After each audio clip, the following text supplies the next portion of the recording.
The free world stands strong against aggression in Korea.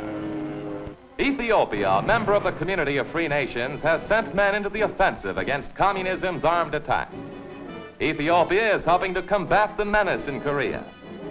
It is not strange that Ethiopians should be fighting aggression so far from home, for they have taken their rightful place among the free and independent nations of the world.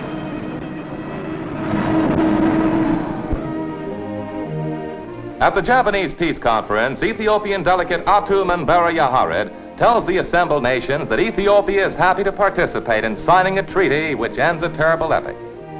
They deliberated with representatives of other nations, and together they designed a document which offers Japan generosity in defeat, with new hope for a peaceful, prosperous future.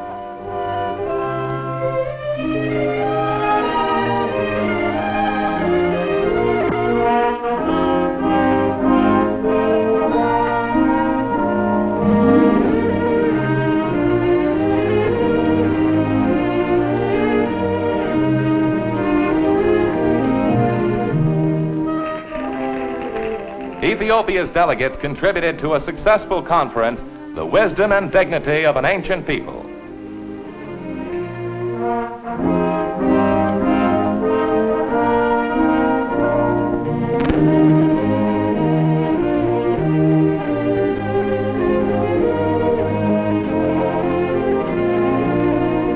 Recognition of Ethiopia as a factor on the world scene led to the recent signing of a treaty of friendship and commerce between Ethiopia and the United States.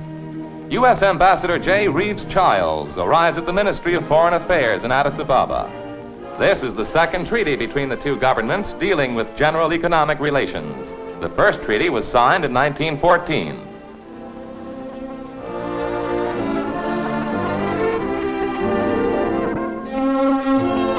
With Minister H.E. Akilu, Mr. Childs signs the expression of goodwill and affirms U.S. respect for the African nation.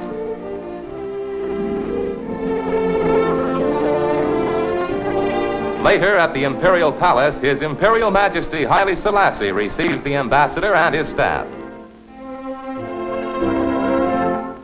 The treaty covers taxation, imports and exports, rights to engage in business and other matters affecting citizens or enterprises of both the U.S. and Ethiopia. It also declares basic personal freedoms and rights to be expected by citizens of either country while in each other's land. His Imperial Majesty's signature completes the ceremony. Ethiopia's people and government know full well the need for friends during dangerous years. They have felt the hard heel of aggression, and each year celebrate their liberation from the aggressors. First victim of the dictators, they still have bitter memories of the acts committed against their people. Joy in national freedom is subdued by thought of the tragic 5 years of occupation.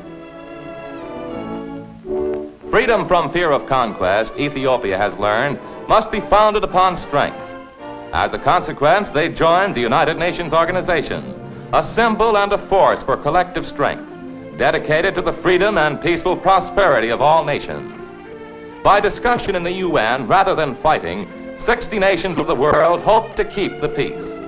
To back up its intentions of keeping the peace, the UN has taken a strong stand against aggression. Witness corrupt.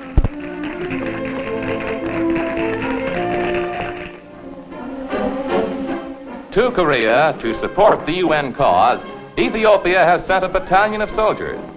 Cheering Koreans greet the men who arrived together with replacements from 3 other nations. The brothers in arms were welcomed personally by the President of Korea, Sigmund Rhee.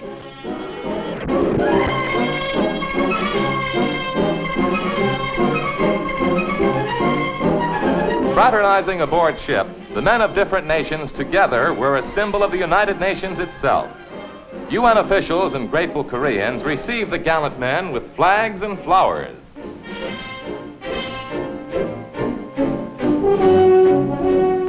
This cause in Korea is a combined effort of 51 nations, over 20 of whom have troops on the spot.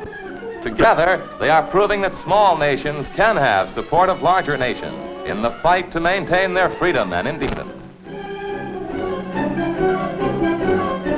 Ethiopia is one of 2 nations in Africa with troops in Korea. Previously, Ethiopia contributed $100,000 for medical assistance to the men of other nations already in the battle.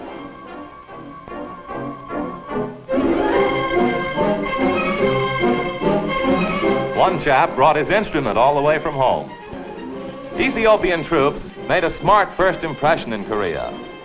An Ethiopian officer reported the morale of his men was very high and that they were anxious to participate in this operation. All of his men are volunteers, and additional units and replacements are being sent to Korea periodically.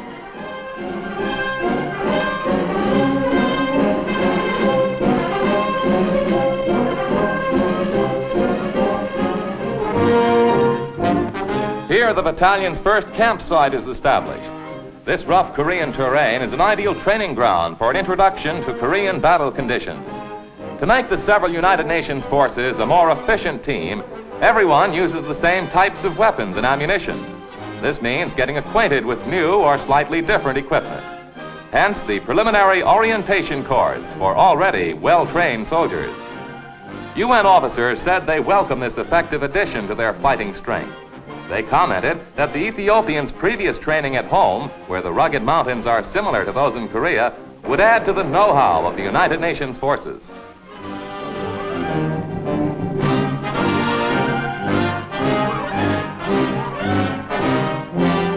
The men accustom themselves to UN signal equipment. The international force must be in constant touch by telephone and radio. This classroom just behind the front lines was a battleground half a year ago.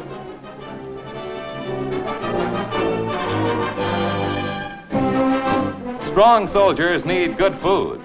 While under arms and fighting in Korea, the men have received special dispensations which permit them to eat UN military food rations rather than their regular diet. This man is getting acquainted with his newly acquired accessory called a canteen cup. A tank arrives for integration into the training.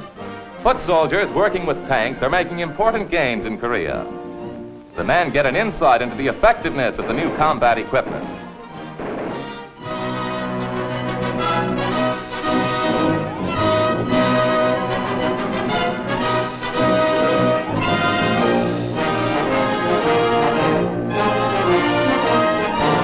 Time out before going into battle for ceremonies celebrating His Imperial Majesty's birthday.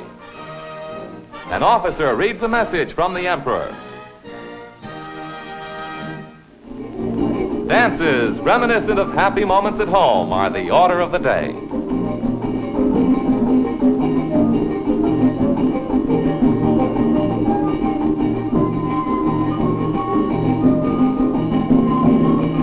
Visiting Americans accept challenges to a friendly bit of sport.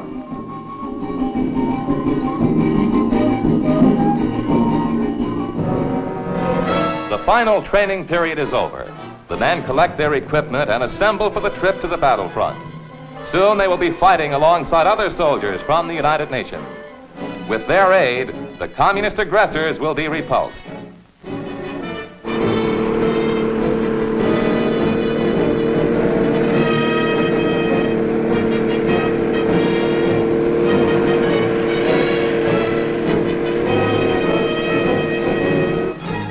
Poised for the attack, Ethiopia's men are in close contact with troops from the other nations. Side by side, they enter the battle.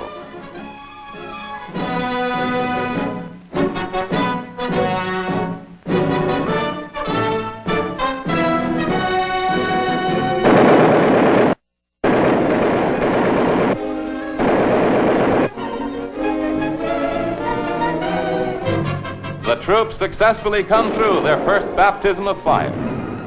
Ethiopia, realizing communism's threat to independent peoples, will uphold its contribution to the free world.